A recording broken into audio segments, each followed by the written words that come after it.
All right, everybody, welcome to a very special crossover episode of Locked On Avalanche and Locked On Blues. I think it's better doing it this way, one game after the series has started, so we can One kind game of. after we lose. You know what? Let's just get it going from there. Why not? You're Locked On Avalanche, your daily podcast on the Colorado Avalanche. Part of the Locked On Podcast Network, your team every day.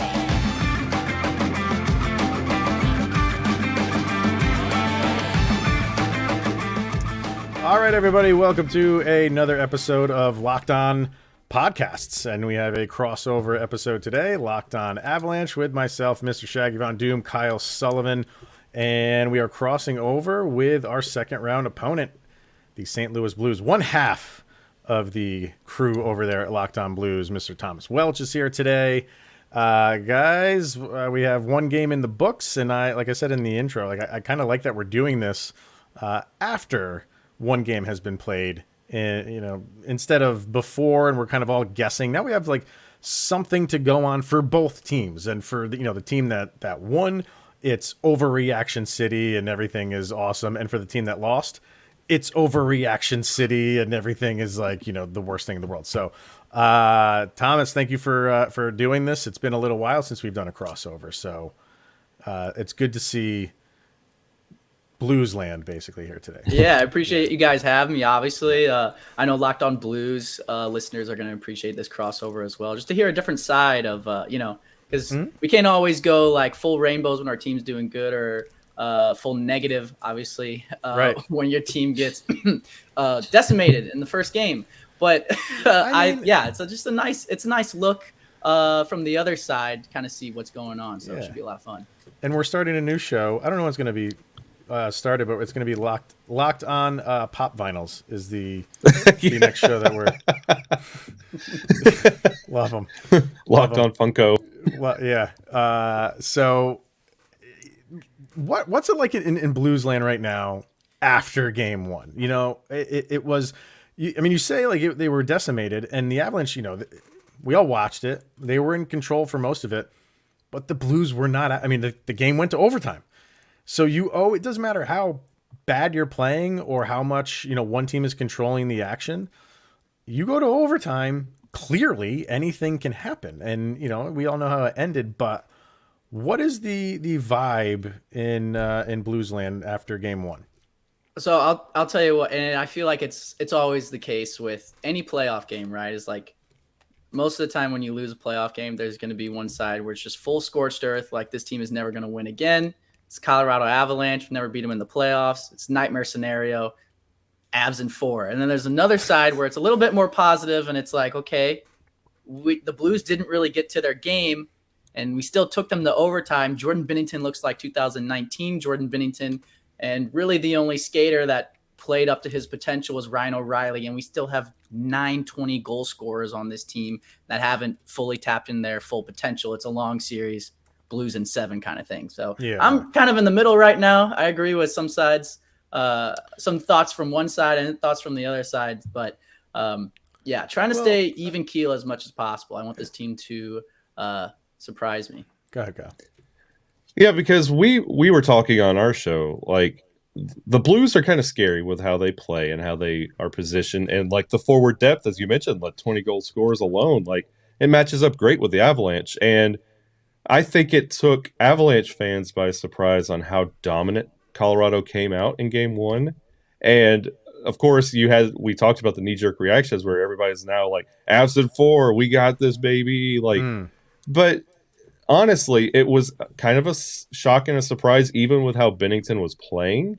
How do you, did you feel like this was a possibility, like that Colorado could continue with how St. Louis is built? Because with Ryan O'Reilly really being the only star, and you mentioned everybody else not really tapping into that, did you expect a little bit more, especially how you performed against Minnesota? Yeah, I think that's the biggest takeaway from me, and why I was mostly disappointed. I was even telling my girlfriend, going into the game, I'm like, I'm not expecting a win. The Avs are obviously loaded and an absolute wagon.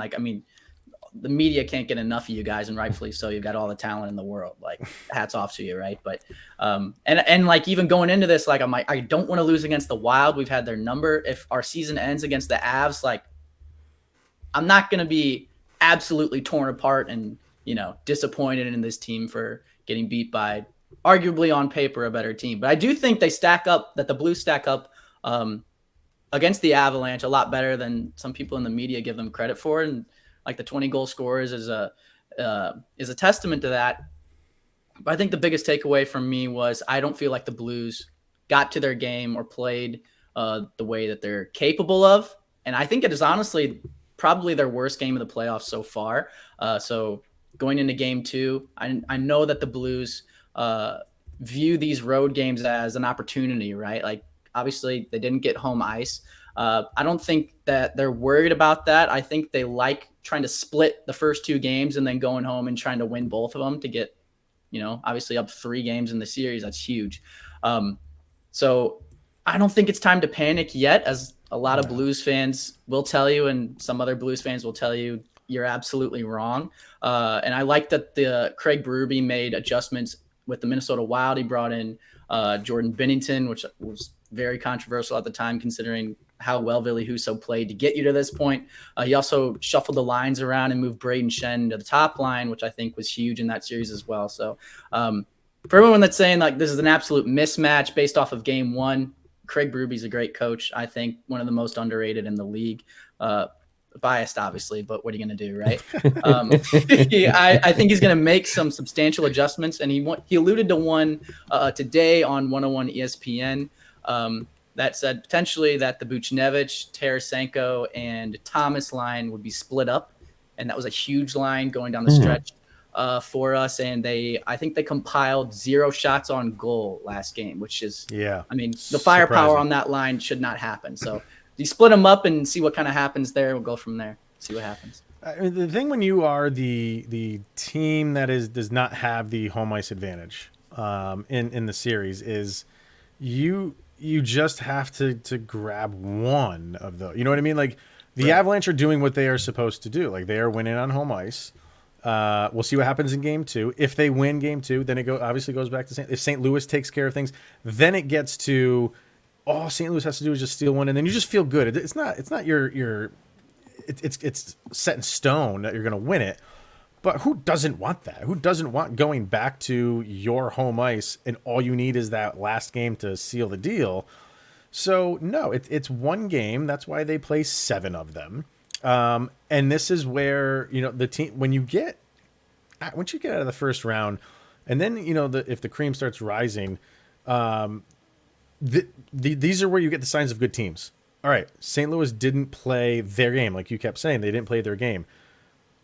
Now let's see them do that. Like, what are the adjustments that need to be made, and then they have to execute it. For the Avalanche, it's Kyle and I have been saying like this is it's looking like last year to this point. They won the first 6 games last year. If they've won the first 5. So there's no celebrating going on in Avalanche land right now. So as far, and we have guys like the Avalanche are playing very well. We know what they did in the first round, but there's individual guys, despite them playing very well, there's individual guys that really have not, Mikko Rantanen standing out in my head. Yeah. And I put his jersey over there to maybe like just will him to he's not playing Kick him into gear. poorly, but as well as the Avalanche are playing, if he starts playing his normal style that he can play, clearly that just makes the Avalanche better and makes life more difficult for the Blues. That's what we want to see. And for you guys, it was, when we did the show right afterwards, and I was looking up stats, we were talking about Tarasenko, and he was just invisible.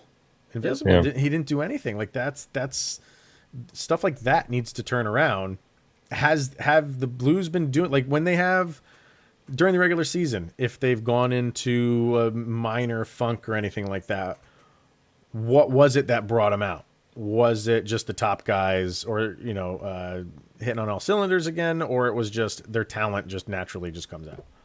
I think it's kind of a combination. Like you'll have maybe not so much as like point production, but like Braden Shen kind of like starting off the next game, just laying the body on guys, right? Like sets the tone for the next game. It's the energy level and that compete. And I think the veterans do a great job of that. David Perron in particular, Braden Shen in particular, like Ryan O'Reilly in particular, those guys. It's not all, like I said, it's not always like putting the puck in the back of the net or having like a highlight reel assist, but it's like just winning consistent board battles, keeping the puck in the zone. Like the compete level, I think, is what drives them. And other times it's guys like Robert Thomas, like making a highlight reel play or like just slinging passes around. Like it looks like he's got eyes in the back of the head. So it really only takes one domino, one of those players to kind of come out with that energy, and then all the other guys kind of fall in line in place, and it's just kind of gravy from there. So they're not relying on that one superstar to get them out. Like they have a lot of guys that can do that for them, basically.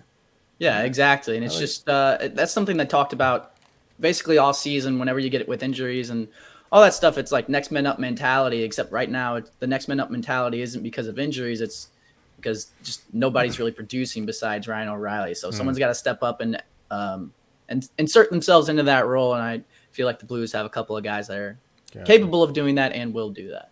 All right. Let's hear from Built Bar right now. But first, we're gonna graphics on the fly. That's what we do here at Locked On Avalanche. Boom. All right, Built Bar. You know it. You know that Kyle loves it. Have you got these new ones, Thomas? The Puffs? Yeah. Yes, dude. Marshmallowy goodness. They're so good. Well, I've never been a marshmallow guy, so but for this, like I concede to my wife. She's the marshmallow aficionado, and according to her, these birthday cake ones are out of control. Kyle eats them, and there's like chocolate shavings coming off the side as he's eating them. He's eating them like a wood chipper. A wood chipper. Yeah. Yep. There you go. He loves them. I inhale them. Now there's a brownie batter puff. So do I have to become like a marshmallow fan? Because I like birthday cake. I like brownie. Who doesn't like brownie batter with raw egg in it? I mean, you can just brilliant. It's so I'm so stoked for these. We haven't gotten them yet, but we should be getting them soon. And I think this is another limited edition flavor. This one has 140 calories, 17 grams of protein, 7 grams of sugar in the brownie batter puffs. Say that 10 times fast. So head over to built.com, use the promo code LOCKED15, and you'll get 15% off of the best marshmallow protein-infused protein bars that you can find anywhere, because there's nobody else makes them. Built Bar is the only one that makes protein-infused marshmallows. The things we can do with science. So go, once again, built.com, use the promo code LOCKED15 for 15% off. Once again, that website is built.com. All right, game 2. So we're talking about changes and things that these teams need to do differently. If you're looking at the Avalanche, are we sitting here saying like we just have to continue to play that way? Yeah, sure. But you have to assume the Blues are going to change things up and try to make life a little bit more difficult for you.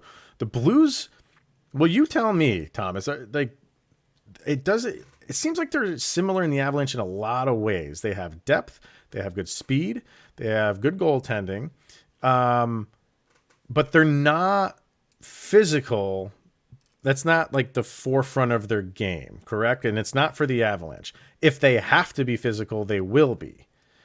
Do the Blues have to step that up at all, the physicality of the game? That's a difficult question, because I think when the Blues were playing the most physical in the playoffs so far, they actually ended up losing against the Minnesota Wild, and it wasn't because like they weren't physical enough. It was because they were over the top physical and chasing hits too much, to where the puck was going by them, the counter and odd man rushes. Minnesota is going to capitalize on that, and I think the Avs will too. Obviously, those are two very high-powered offenses. So I think it's staying diligent for the Blues and not necessarily being physical in the sense that you're going to go out there and put Landeskog's teeth into the boards or something like that. But it's the compete level and winning those board battles, I think, in the corners and keeping those pucks in and just kind of wanting it more than the guy on the other team Right. next to you, I think is where the Blues typically excel in the playoffs. And I don't think they did well enough in the first game in that regard. And faceoffs too were not great. So I think those two areas combined will be huge, and I'll expect the Blues to bounce back in that regard. But the biggest thing for me, I feel like if I'm judging both of these teams based on three areas of offense, defense, and goaltending, absolutely without a doubt, you can listen back to probably any episode over the course of the season of Locked On Blues. Our biggest fear is our defense. I think if anything, that's going to be our downfall, right? Because you got all the depth in the world up front, and then either Ville Husso at times this year has looked like just an insane goaltender making highlight reel saves. And now Jordan Binnington looks like 2019 goalie that we all know and love. So if we get hemmed in the zone for consistent periods of time, that's when I start to sweat a little bit, right? Because Jordan Binnington can only do so much. He can stand on his head all game, make 50 saves, but you end up still losing 3-2 in overtime. So if the Avs want to be successful, just hem us in the zone for as long as possible. Make sure that we can't exit defensively, and you'll probably be good there. For the Blues, I think the key to victory is just getting to Darcy Kemper, because I think with the Avs, it's almost similar. I don't want to make the comparison to Grubauer because I think Darcy Kemper is a much better goalie than Philip Grubauer. But I think your guys' offense is loaded, like Harlem Globetrotters loaded. And then you've also got this guy named Cale Makar on defense, who's pretty good at what he does too. And like you kind of rounded it out well with Manson and trade deadline. You've got Gerard pieces there as well.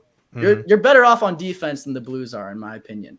So I would say the weakest link is goaltending for you guys. So if we can get to Darcy Kemper, then we might spell success for the Blues. Before the series started, and Kyle and I were kind of previewing it, that's where we were at. We were saying, the depths are there's a lot of similarities, but where the Avs definitely have the advantage is on the defensive end. Yep. So now you said, Binnington is kind of looking like the Binnington of 2019. Does it concern you though? I mean, yeah, he played well. He made 50 saves, or I don't know, 51 or something like that, but Avs rang 5 off the posts. So I look at that as those are shots that beat him. And if, they're an inch in the other direction, they're in. Does that concern you that the Avs did get at least those shots past him? And luckily for your team, they didn't go in and make the score even maybe a little bit more out of range. Right. That's definitely something that I thought about. There was a lot of iron. But I do think, as much as people love to kind of like fall back on this argument and say like post shots don't even count as shots on the score sheet, all of those things, I think like the big key to Jordan Binnington's play and why he's so successful is obviously not just making the first save, but making the second save and the third save sometimes, but also his positioning when he's playing at his best is almost near perfect. So as much as those post shots, when they ring off the pipe, just give you like almost PTSD, I do think that those are shots that beat Jordan Binnington, but they're also shots that he has covered positionally. And I don't know. I feel like that's a cop-out answer because they're like, oh, like that puck was never going to go in because it hit the post and like he was in his position on that. But I feel like it happens so often for Jordan Binnington. And maybe like it's kind of a similar thing with Marc-Andre Fleury too, because he rubs the post so much. Like people hit posts so often on him. Maybe that's perfect positioning. I don't know, but that's a good, that's interesting. Seems some like kind of similarities there. So what I'm saying is Jordan Binnington's the next Marc-Andre Fleury. You can use it. Please don't hold me to that. But I'm just saying, like that's the quote tweet for this episode right here. No. I told you I make graphics on the fly. That's one right there. Yeah. Go ahead, Kyle. Yeah, I did have another question as well. Like we would be remiss for the Avalanche to be interviewing the Blues without asking, how's Brandon Saad? He's not returning our texts. Does he miss us? Does he ever talk about us? No, what's Brandon Saad been like on this roster this year? And he's having a career year. So what has he brought to the Blues this year? And is he somebody you can rely on in the playoffs? Oh, absolutely. I think Brandon Saad has been kind of everything you could ask for from the guy, from leadership to scoring to production, even like defensively, he's been sound. But I think one of the biggest struggles for the Blues this season, besides just, like the defense and offensive production's kind of wavered at times. But when the Blues struggle offensively, it's because they'll enter like the offensive zone and like try to do all these like flashy plays and stuff like that. Right. And it's like, that's great. But there's sometimes like if the defense is sound, you got to like just take point shots, get bodies in front of the net and get like grimy goals. And I feel like they're honestly, in my opinion, I don't think there's a better player that's had more grimy goal success for the St. Louis Blues this season than Brandon Saad. So he's been kind of paving the way in that regard. But I think like, honestly, the league kind of sleeps on him because consistently his shooting percentage is way up there with some of the best snipers in the league. So not only is he scoring grimy goals, but he snipes it as well. So, I think he said in his conference before game one, they asked him about like obviously going up against the Avs and his old team. And he scored 3 in the series against the Blues last time. So he's like, yeah, I guess I'm like the swinger, right? Like I'm going to swing the momentum in our favor this time. So hopefully that reigns true for the Blues. So he did mention us. Okay. He did. Yes. Yes. Yeah. The long-winded answer was yes, he did. All right, let's hear from Bet Online, and then we'll kind of see where we all think this series is going from here after one game. But betonline.net and our partners at BetOnline continue to be the #1 source for all of your betting needs and sports info. You can find all the latest odds, news, and sports developments, including this year's basketball playoffs, Major League Baseball scores, fights, and even next season's NFL futures. BetOnline is your continued source for all of your sporting wagering information, from live betting to playoffs, esports, and more. Head to the website today or use your mobile device to learn more about the trends and the action. That's betonline.net, where the game starts. And reading that BetOnline read, I'm talking about like the NFL and stuff like that. Is there more of a hatred from Blues fans directed towards Avalanche fans because 100%. of Kroenke? Like, I don't know if it's directed towards Avs fans, but it's absolutely directed towards like Kroenke and just the team as a whole. Like it always just feels better beating the Avs, knowing that Kroenke is behind, the whole regime of it. Yeah. Well, and he is, but I just get the impression he's much more hands off with the Avalanche than he is, with the Rams, obviously. But, not with our Rams, but LA. Yeah. Yeah. You're right. Exactly. But we're just innocent bystanders in all this. Like we have nothing to do with that. Right. But I get if there's I think how you said it is probably how I would feel too. Even though, it's the hockey team, if the Blues, whenever they beat the Avs, there's just that extra added, like, screw you. Middle finger kind of. Yeah, I get it. All right. So, we kind of talked about how, after it's game one, it's one game, and on both sides, there's maybe you're feeling a certain way if you've won or if you've lost. As far as Avalanche, I should say, as far as Predator fans in the first round, so many were coming to our Twitter pages and our comments section and on YouTube and saying like, you guys are going to win this. But we'll give it the old college try and maybe we can win a game or two, but no Predator fans really expected to win it. I think it's a complete opposite. I think the Blues team, obviously, and Blues fans, they're not afraid of the Avalanche. You know what I mean? Like even though the Avs had a very good regular season, the Blues finished the regular season very well. So and I do want to mention this too, because we got some Blues fans prior to game one coming over to our YouTube channel and commenting very nice things. Yeah. So I just want to say, that. Blues fans were very nice. I just hope that continues as these games go on, no matter if they win or lose. But we're all nice people over here. So even though it's one game that's out of the way, what was your prediction for this series prior to game one?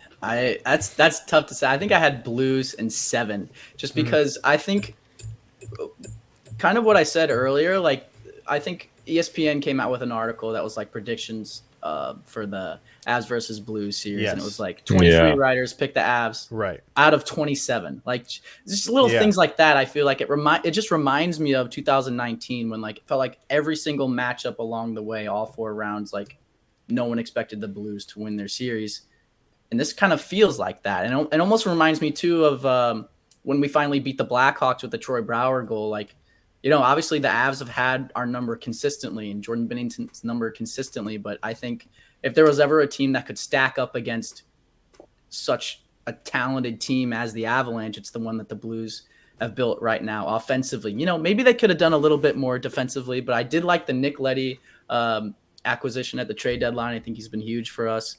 I didn't like it at the time. There was a lot more chips on the table, but, you know, sometimes you're right, sometimes you're wrong. He's been fantastic for the Blues, especially transitioning out of the defensive zone. So I'd like to say Blues in 7, but, you know, I wouldn't be surprised if it goes 6. But as much as Avs fans are probably hyped up right now after a game 1 that looked like they just handled it the whole way, I don't see this series going 4 or 5 games in either direction. That's interesting. I'm still kind of sitting on that Avs in 5 or 6 because even in that game 1, you didn't see the scoring from Nathan McKinnon, Gabe Landeskog, or Mikko Rantanen, and you know it's coming. And I don't feel like that's going to change. Well, when we I will played say, Nashville, in rebuttal to that, I do think, like, obviously Nathan McKinnon just tore us apart last playoff series, right? But I think the play that I saw in game 1 from Ryan O'Reilly, I tweeted out that he was the best skater on the ice and probably made a lot of people angry. But I'm still going to stand by that, probably just because I zoned in on the guy. But that was some of the best hockey I've ever seen from the dude, and he was a Conn Smythe winner, right? And, like, locking down Nathan McKinnon is a huge task, but I think he did that in a superb way. And if he does that for a whole series, I think that gives the Blues a chance. Well, I think, you know, when the Avs played the Predators, you got the best that you could get from the Predators. Yeah. They gave you your best shot, and It sucks that they didn't have Saros either. That was rough. Without, yes, you do have, you know, you have to preface with that. Yes, definitely.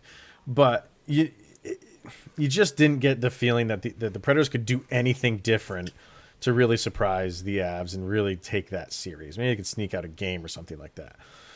But after one game between the Avs and the Blues, you kind of feel like, all right, that, and you were saying it earlier, that, you know, the Blues, they'll come out and look different. The Blues have more to give than what was shown. So I anticipate something very different in game 2.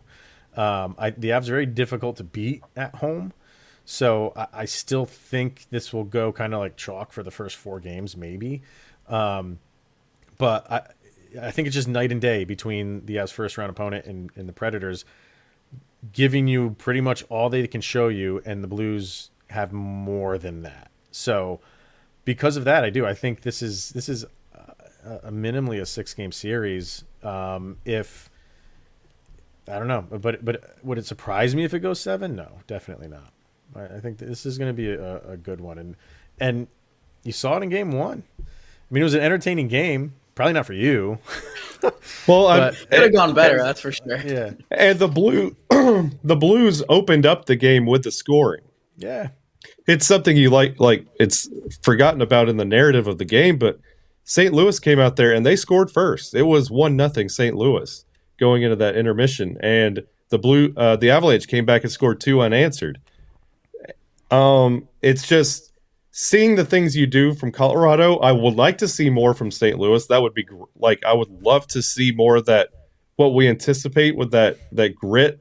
And I remember watching Tarasenko in that Minnesota series and thinking we were going to see a little bit of that.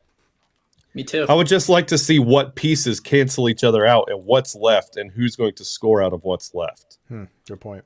Yeah, I agree. And I think, you know, if the series does go 4 games, does go 5 games, I think I'll be disappointed, but not because we lost, you know, because like I said earlier, it's like the Avs and you do what you can, right? But I think it would be because I don't think the Blues really played to their full potential. And granted, with the Minnesota Wild, I think it took a couple of games for the Blues and Berube making adjustments for them to finally get to their game.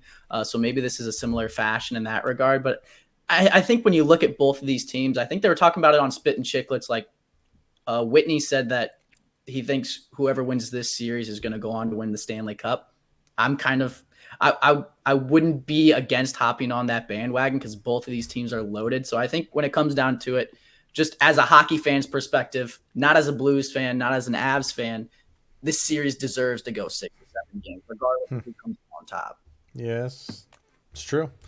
Now, rumor was at Blues practice today, they took a half hour and worked on the proper way to smash cameras with your stick in the penalty box. I don't know if that's true or not. There's more effective ways to do that. I mean, he was not happy. No, he was not a happy man. He's an emotional guy, but that's what you love about him, right? Guy plays with his heart on his sleeve, and I feel like there's a lot of hockey players out there. People play hockey for a lot of things. Braden Shen absolutely plays for the love of the game, and that's what you love about the guy, and that's why he's a leader on the team. So I'll tell you this too, man. I'll tell you this. Last year, the Landeskog Braden Shen fight. Oh, that was electric. So our radio broadcaster, Connor McGahey, has been on the show a few times. His call for that is legendary. It remains to this day my ringtone on my phone. Oh, that's pretty cool. Yeah, those are some, and all joking aside, that's a heavyweight bout too, right? Like those are some big dogs, throwing haymakers. So even if Braden Shen doesn't come out victorious in that one, still got to tip your hat to the dude for even dropping him with Landeskog. And speaking of that, and speaking of dissension between the two teams, obviously the stuff with Nazem Kadri last year, Blues fans still hold an edge over Kadri because of that, or they had it out in the regular season on multiple games, they hashed it out on the ice. Is that now in the past, or is that still something is Nazem Kadri now up there with Stan Kroenke? He's not up there with Stan Kroenke, but Blues fans definitely still do hold that against Kadri. And I'll preface that by saying Kadri had an unbelievable season. I had him on my fantasy team for a little bit, and I dropped him for somebody else way too early in the season. And then he just went absolutely insane on somebody else's team. That was brutal. Did you lose your season? Yeah, you deserve it. It was rough. It was rough. But like I said, he's not up there high on the list of favorite hockey players for I get it. St. Louis Blues fans. But they asked Justin Falk about it before Game 1. They said, "Do you have any thoughts about Nazem Kadri?" And he said, "Yeah, he's a good hockey player." So I think took the high road. Yeah, take the high road. Let bygones be bygones. Go out there and play some hockey. That's what now you're paid to do. He is an unrestricted free agent. St. Louis is going to come sniffing around for our Nas, or what? Not. No? We barely have enough cap space for our own guys, so I'll be worried about trying to bring Ville Husso back before anything else. Because they brought in Krug, as you should. Yeah, I mean, they brought in Krug after that hit from the Boston series. That's true. So I mean, maybe they have something against, or not against, but for these guys. We can't have them hitting our guys anymore. Let's bring them in. Yeah, but I don't know what the Blues cap situation is. If you say it's bad, it's bad. I think a lot of teams are in that situation. So. Yeah, it's up there to the teeth for sure. And quickly, I know Binnington is your goalie right now, but Kyle just mentioned. I mean, I don't want to call him your backup, but what is there a short leash on Binnington? That's a tough question. I think it depends how he specifically plays, right? Because let's say. Last game, he lets in 5, right? But he's standing on his head the whole time, making those acrobatic saves. I mean, you guys had 50 plus shots on goal. Defense kind of hangs you out to dry there. You can't really fault the goalie for that. But that being said, if he goes out there in game 2, makes 20 saves and lets in 5 from that point, and a lot of them are softies or perimeter shots, then given his record and his stats against the Colorado Avalanche in the past, which I think he has a save percentage under 900, so it's not great. And obviously, there's a lot of there's a lot of things that go into that. But I wouldn't be surprised to see Ville Husso in this series at some point. Does that mean it's going to happen? Yeah. You never know. But I wouldn't be surprised if he does come in and they make that change.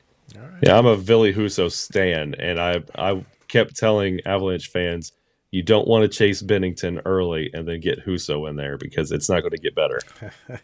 It's a two-headed dragon for sure. It really is. It's almost like similar to when we had Jake Allen and Yeah. Jordan Binnington too. Like the Blues just love having a 1A and 1B goalie, and it's times like this that it pays off because everyone, like Blues fans, were so ready to just. I mean, they were talking about like trading Binnington at the deadline and trying to move that whole contract, and obviously he's playing lights out right now. So What's he got left on his contract? What is it? I think it's 5 years, something like that. He signed a 6x6, so I don't know how many years he has left. But all right, yeah. Oof. All right. Well, Kyle's laughing. And how old is he? Sick. How old is Binnington? He's older because he came up late, like in his career. Yeah. Like he wasn't like a young dude. I think he's like 26 or 28. Something okay. He's a little bit older. All right. That's not horrible. He's not old by goalie standards, obviously, but yeah. He's not like a prospect. All right. Well, game 2 is Thursday. So I think when the Avalanche played game 1 against the Predators and really stuck it to them, we were thinking like, we'll see how game 2 goes. Maybe you always think that the team that lost like that is going to change things up. It happened a little bit. It was a tighter game in game 2, but I am really looking forward to seeing this game 2 because it could have the Avalanche. They're playing the same exact way, and those pucks that got past Binnington go in. It could be the Blues change their defensive scheme somehow and don't let up 50+ goals on net or shots on net. I don't know. This thing could literally go anywhere, and you're going to get this game to game to game because it's going to be a chess match, I think, for the duration of this series. I'm really looking forward to it. So, Thomas, why don't you throw out there where our Avalanche fans can go follow your Blues show because they definitely should go listen to it.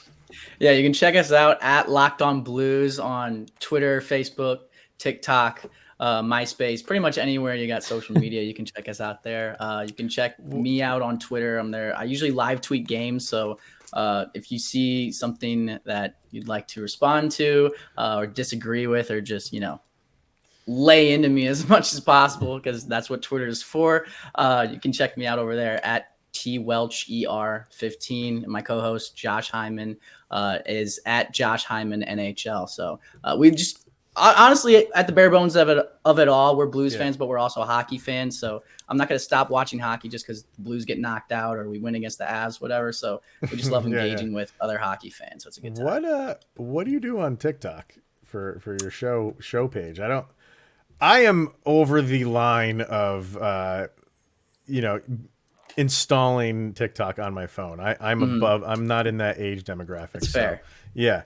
So most of the time, it's usually. So when I like look on TikTok, well, I'll see like Twitch clips of like when people post like a 30-second clip of like their Twitch stream and then like plug their Twitch. So the idea was to just put clips like highlights of our podcast on there, and then plug our podcast to direct more traffic that way. We don't really post on there that much, so it's kind of gone out the window, but we do have one.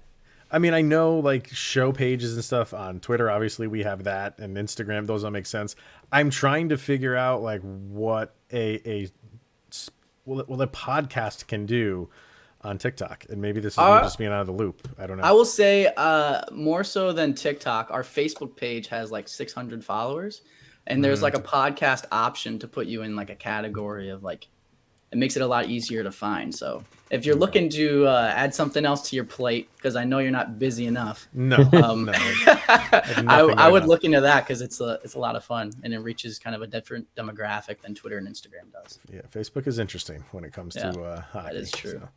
They're fiery, if anything. Yeah, definitely. All right. Well, you can definitely go follow Thomas and Locked On Blues. And if the Blues fans listening want to follow Kyle and I, LOPN_Avalanche on Twitter and Locked On Avalanche on Instagram. And we have our personal accounts. You can find mine on the Locked On podcast profile. Kyle's is, if you're watching on YouTube, at Shaggy Von Doom. That's his Twitter handle. So, all right, man. I think this is going to be a good series. So, when maybe in the off season, when neither of our teams are playing, and it's all said and done, we'll meet up again and do some off season stuff if you guys are up for that. Yeah, that'll be a lot of fun. I look forward to it. All right. Well, thank you for making this your first listen of the day. Always appreciated. Go check out Locked On NHL for your second listen. Get caught up on things going on around the league. I will do one last check as we are recording. End of the first 3-1 Flames. Wow. That's okay. That's going to be fun too. So, all right, guys. Thank you for tuning in. It's always appreciated. And we'll see you guys tomorrow. We'll be wrapping up game number 2.